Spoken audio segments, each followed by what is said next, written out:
आपण सर्वजण प्रत्येक वर्षाला 14 तळ्यावर आपण येतो आणि आपल्याला माहित आहे माझ्या बाबाने शुद्ध केले होते 14 तळे. माझ्या बाबाने शुद्ध केले होते 14 तळे, म्हणूनच आम्ही खात आहोत सत्तेची फळ. आपल्याला फुलवायचे आहे बुद्ध विचाराचे मळे. आपल्याला फुलवायचे आहे बुद्ध विचाराचे मळे आणि आपल्याला मजबूत करायचं आहे ते विचारांचे घडे. आपण सर्वजण 98 वर्षापूर्वी बाबासाहेब आंबेडकर या ठिकाणी आले होते महाडमध्ये.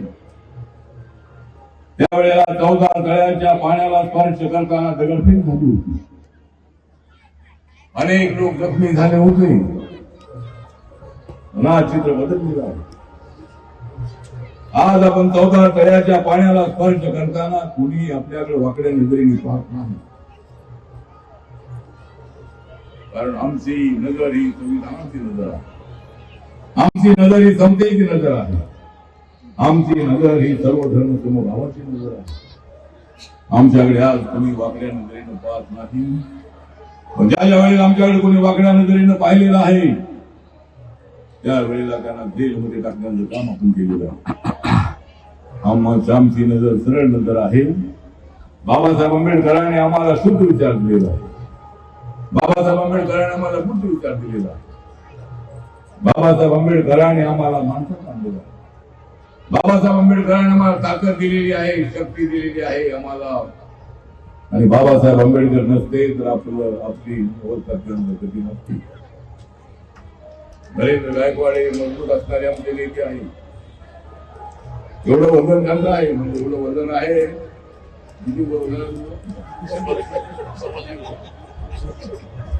म्हणजे नरेंद्र गायकवाडचं वजन आहे 100. जिल्हाध्यक्ष गायकवाडचं वजन आहे 100. तुला माहित नाही मी आहे 1 नंबर. तर आपण सर्वजण या चळवळीमध्ये आहोत. बाबासाहेबांच्या मुळे आमची मागणी अशी आहे या 8 मेंबर जे आहेत 8 मेंबर आमचे बौद्ध असावे. बौद्ध गयाला आम्ही चाललेलो आहे. मी 28-29 आम्ही त्या ठिकाणी आहे.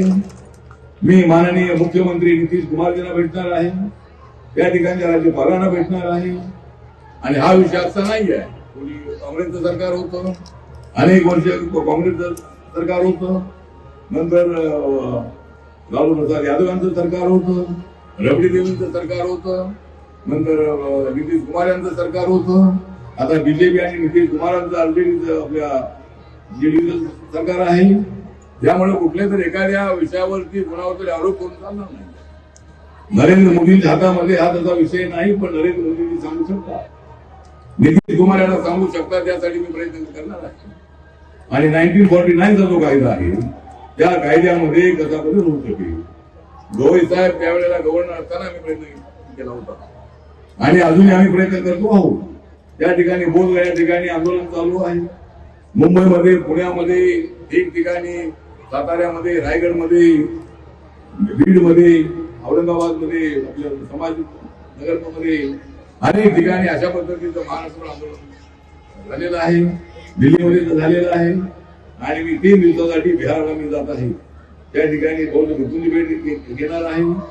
आणि हे जे बुद्ध महाबोधी महाविहारच्या 2500 वर्षापूर्वी सिद्धार्थ गौतमाला ज्ञान प्राप्ती झालेलं ते ठिकाण, ज्या ठिकाणी गौतम बुद्ध तपश्चर्या करण्यासाठी बसले होते. हा सिद्धार्थ जो होता, सिद्धार्थ हा हिंदू होता. शुद्धोधन राजाचा मुलगा होता. आणि चाक्य आणि कोली यांचा जो संघर्ष होता रोहिणी नदीच्या पाण्यावरून त्यामध्ये वाद झाला. आणि असा संघर्ष मला नको आहे. मला माणसाला माणुसकी मिळवणारा विचार मला द्यायचा आहे. विज्ञानावर आधारलेला विचार मला ते द्यायचा आहे. आणि म्हणून सिद्धार्थ त्या ठिकाणी तपश्चर्येला बसले आणि त्याला 2500 वर्षापूर्वी ज्ञान प्राप्त झाली. आणि आपल्याला इतिहास माहित आहे त्यावेळेला सगळा देश बौद्ध होता. जे तक्षशिला विद्यापीठ आहे, तक्षशिला विद्यापीठ जे आहे, युनिव्हर्सिटी आहे, ती रावळपिंडीपासून 30 किलोमीटर अंतरावर आहे. त्या ठिकाणी मी 2 वेळा जाऊन आलेलो आहे. त्या ठिकाणी पाकिस्तानचं सरकार त्या युनिव्हर्सिटीचे जे अवशेष आहेत त्याचं संरक्षण करत आहे. नालंदा युनिव्हर्सिटी बिहारमध्ये आहे, नालंदा या ठिकाणी आहे. ते त्या ठिकाणी सुद्धा एक भव्य अशा पद्धतीची युनिव्हर्सिटी राहणार आहे. आणि सगळा पाकिस्तान बुद्धिस्ट होता, बांगलादेश बुद्धिस्ट होता, श्रीलंका असेल, तैवान असेल, जपान असेल, कंबोडिया असेल, व्हिएतनाम असेल, थायलंड असेल, चायना असेल, अनेक देश होते. अशा काळातले सगळे बौद्धमय झाले होते. बुद्धाचा विचार एवढा जबरदस्त होता. आम्हाला डेमोक्रेसी शिकवण्याची कुणाची गरज नाही. डेमोक्रेसीचा उगम भारतामध्ये झालेला आहे. बहुजनिता आहे, बहुजन तुकार. त्यामुळे गौतम बुद्धांचा विचार सर्वांसाठी आहे. मी आपल्याला सांगतो की नरेंद्र मोदीजी हे हिंदू आहे, ओबीसी कम्युनिटी आहे. पण तुम्ही जर त्यांच्या अहमदाबादमध्ये ते मुख्यमंत्री असताना गांधीनगरमध्ये त्यांच्या सीएम हाऊसच्या बाहेर बुद्धाची मूर्ती आहे. मी त्यांना भेटण्यासाठी पूर्वी 2 वेळा गेलो होतो. मी त्यांच्यासोबत आलायमध्ये नव्हतो, पण मुख्यमंत्री म्हणून आमचं आंदोलन काँग्रेसच्या काळामध्ये सगळ्या देशभर चालायचं.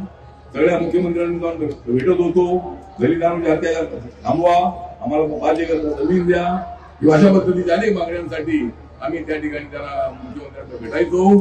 तर त्यावेळेला मी त्यांना भेटलो होतो. त्यावेळेला त्यांच्या घराच्या बाहेर आज आपण गेला मुख्यमंत्र्यांच्या आवासामध्ये, तर त्या ठिकाणी बुद्धाची मूर्ती आहे.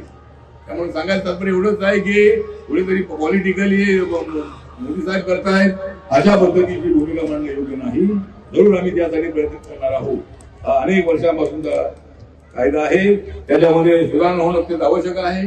अनेक गोष्टी तुम्हाला सांगतो की बुद्धाला कोणी मानो की ना मानो, पण बुद्ध विचार हा अनंत टिकणारा विचार आहे.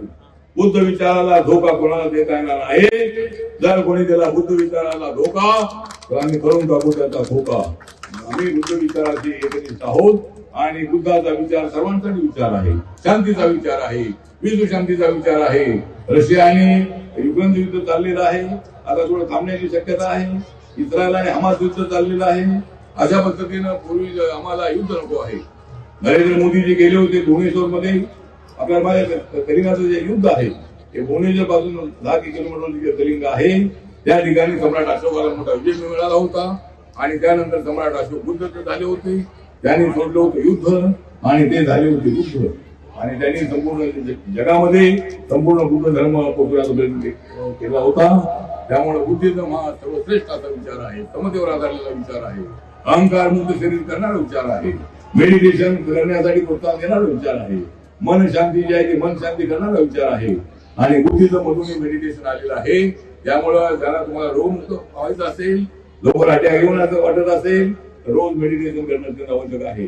आणि मेडिटेशन करा आणि आपलं शरीर सुदृढ ठेवा. टाइम्स डिजिटलला लाईक करा, शेअर करा, सबस्क्राईब करा आणि बेल आयकॉन दाबायला विसरू नका. Times digital.